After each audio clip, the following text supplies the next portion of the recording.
Y a-t-il des mots suffisamment forts pour décrire la déception de Lance Stroll cette saison? J'ai beau avoir parcouru toutes les pages du Larousse, je pense qu'il n'y a pas de qualificatif pour décrire ce pilote, tant sa situation est unique. Lance Stroll a connu une saison 2023 décevante, à l'image de 2022, de 2021, de 2020, chaque année depuis qu'il est là en fait. Le Canadien a terminé la saison à la 10e place du championnat pilote, avec 74 points, soit 132 de moins que son coéquipier Fernando Alonso.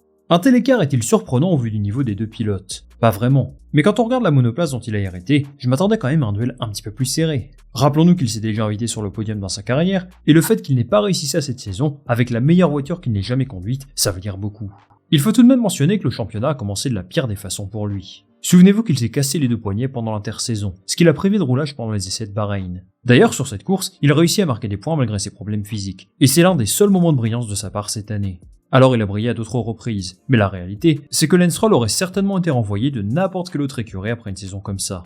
C'est son père qui le maintient en Formule 1, mais peut-être plus pour très longtemps. Et oui, depuis plusieurs mois, il y a des rumeurs très insistantes comme quoi Lance Stroll aimerait se débarrasser de l'équipe, et les candidats au rachat sont nombreux. On n'est même plus au stade des rumeurs là, puisqu'Aston Martin a vendu une partie de ses actions à un fonds d'investissement américain. Parce qu'on sait tous que Lance Stroll ne devrait plus être en F1 et que j'ai l'impression de dire la même chose tous les 6 mois, j'ai envie de changer un tout petit peu l'angle de cette vidéo. On va davantage se concentrer sur les informations autour du rachat de l'écurie, parce que ce sera sans doute le seul moyen de ne plus voir Stroll Junior en Formule 1. On est parti.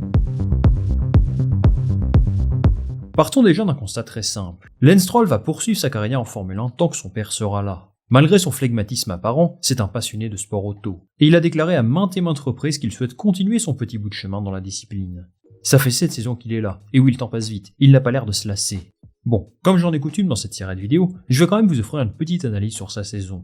En qualification, il se fait manger tout cru par Fernando Alonso, 19-3, qui est de toute évidence beaucoup plus rapide sur un tour. Il a seulement 8 passages en Q3 contre 20 pour son coéquipier. On est sur du 0 podium à 8 aussi, ce qui explique cet écart de plus de 130 points entre les deux.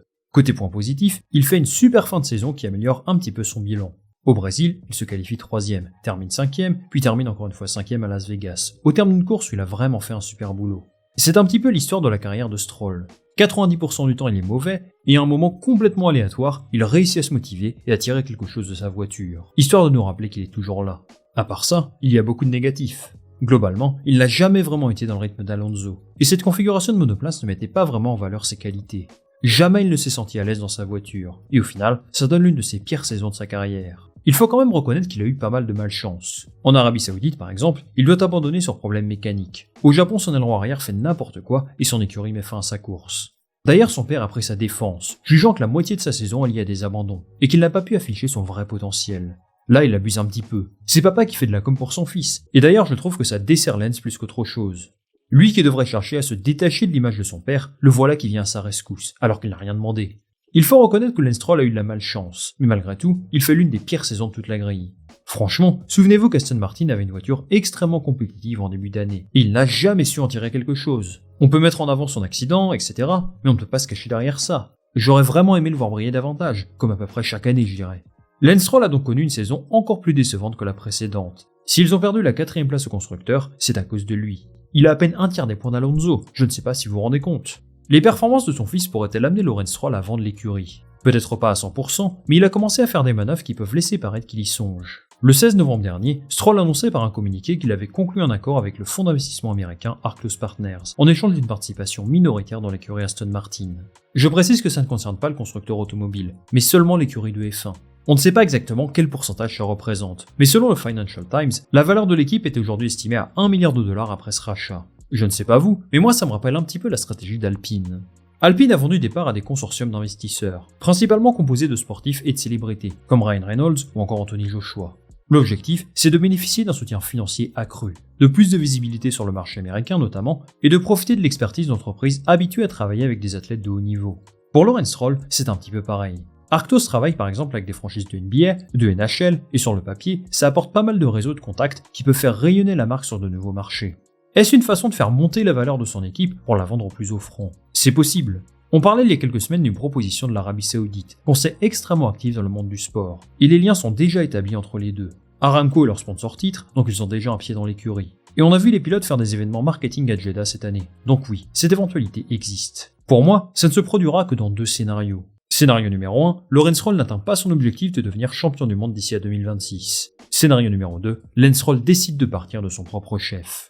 Si Stroll Jr. n'a plus envie de rouler en Formule 1, on ne peut pas garantir que son père continuera de financer l'écurie. J'ai tendance à penser qu'ils forment un duo inséparable, un petit peu les Daft Punk canadiens. Si l'un s'en va, l'autre n'est plus aussi efficace. C'est peut-être ce qui fait que Stroll n'a pas encore vendu son équipe. Il aimerait vraiment voir son fils réussir. Les actions de son père montrent qu'il reste ambitieux pour l'équipe. Je rappelle qu'il investit massivement dans du nouveau matériel, dans de nouvelles usines, et Aston Martin aura des infrastructures similaires à celles des meilleurs d'ici à 2 ou 3 ans. Mais bon, rappelons-nous que ça fait un bon argument de vente si jamais elle se décide à se séparer de l'écurie. En attendant, Lance Stroll sera bel et bien là en 2024, et on va quand même poser la question. Peut-on s'attendre à un rebond de sa part, à un sursaut, pour nous prouver qu'il mérite bel et bien sa place en F1 ? Très honnêtement, j'ai un petit peu arrêté de croire en lui, parce qu'on enchaîne déception sur déception. Mais qui sait, s'il ne se blesse pas au poignet cette fois-ci, peut-être pourra-t-il faire mieux qu'en 2023. Ça va peut-être vous surprendre, mais avec une bonne voiture, je pense qu'il peut faire le taf comme numéro 2 de Fernando Alonso. S'il affiche le même niveau que sur ses meilleurs week-ends cette saison, il a sans doute sa place sur la grille. Mais bon, il faudrait compter sur un Lance Stroll régulier, et ça n'a jamais été le cas depuis le début de sa carrière. Dans tous les cas, on va suivre son évolution l'an prochain, avec comme d'habitude très peu d'attente pour lui. Merci les amis d'être restés jusqu'au bout de cette vidéo. Je vous attends en commentaire pour me donner votre avis sur la saison de Lance Stroll, si vous trouvez que j'étais un petit peu trop dur, si vous pensez qu'il a encore sa place en Formule 1, ou si vous l'imaginez quitter la discipline à un moment donné, moi je lirai tous vos commentaires attentivement. Comme d'habitude, si cette vidéo vous a plu, je vous invite à liker et à vous abonner, ça m'offre énormément de soutien et de visibilité. On va se retrouver dès demain pour une nouvelle vidéo. Salut, à la prochaine.